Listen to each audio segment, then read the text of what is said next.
Welcome back, MCC. Good Always to see great you. To be back. You know, it's interesting because when we were talking about the arrest of this Huawei official, we were talking about it in the context of her being a pawn in the trade war. But this is really a much bigger fight. It's here. a much, much bigger issue. The president has talked about the possibility of using her as a pawn in the trade war. But when you talk about Huawei and 5G, there's a much bigger story going on behind the scenes within the national security establishment, within human rights groups. They're very concerned that China, through Huawei and the smaller ZTE, are spreading 5G through countries around the world.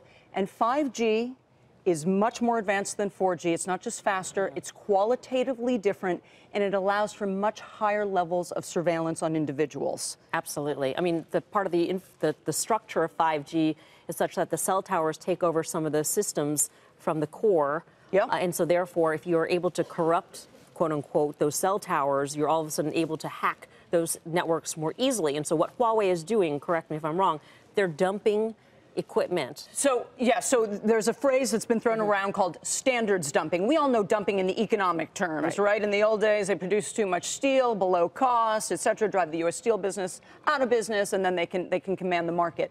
Now there's talk of standards dumping. Let's sell this equipment very cheaply, and they do, and then their standards can be as pervasive as possible for their intent, and then what people in the field describe it as a digital iron curtain, akin to the phrase that Winston Churchill used about the Iron Curtain in the Soviet Union. And meaning the choice between countries as to whether or not to get involved with this technology, period. At all. And many of our allies, just like the United States, are deciding that they're not going to do that. BT, British Telecom, has decided they're not going to do it. Japan has banned it. Australia has banned it.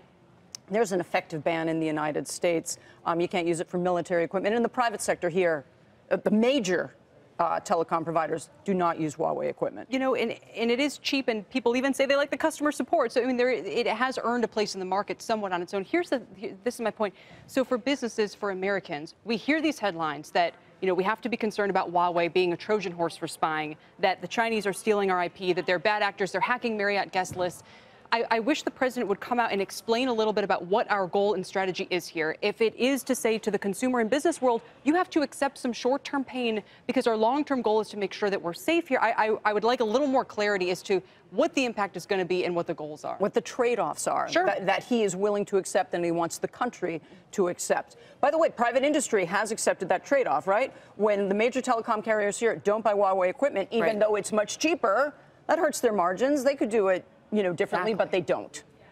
So exactly. So barring that, we have to read between the lines. And we have to then understand if people go to China and they're concerned about whether they can still do business there, is it because they're, you know, are they being caught up in this as well? I tell you, within the think tank community, within the NGO community, the arrest, the apprehension of those two Canadians, and nobody knows where they are at this point, that sent a chill through. Think of all, between the three of us, how many of us do we know of people that go to China frequently to meet with executives, to meet with officials, to talk to economists, et cetera, et cetera.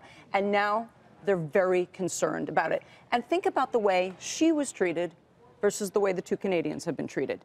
She gets 3 days of hearings. She gets a lawyer. And they're still upset about their treatment. Right, exactly. And where are the two Canadians? No one knows. We don't know.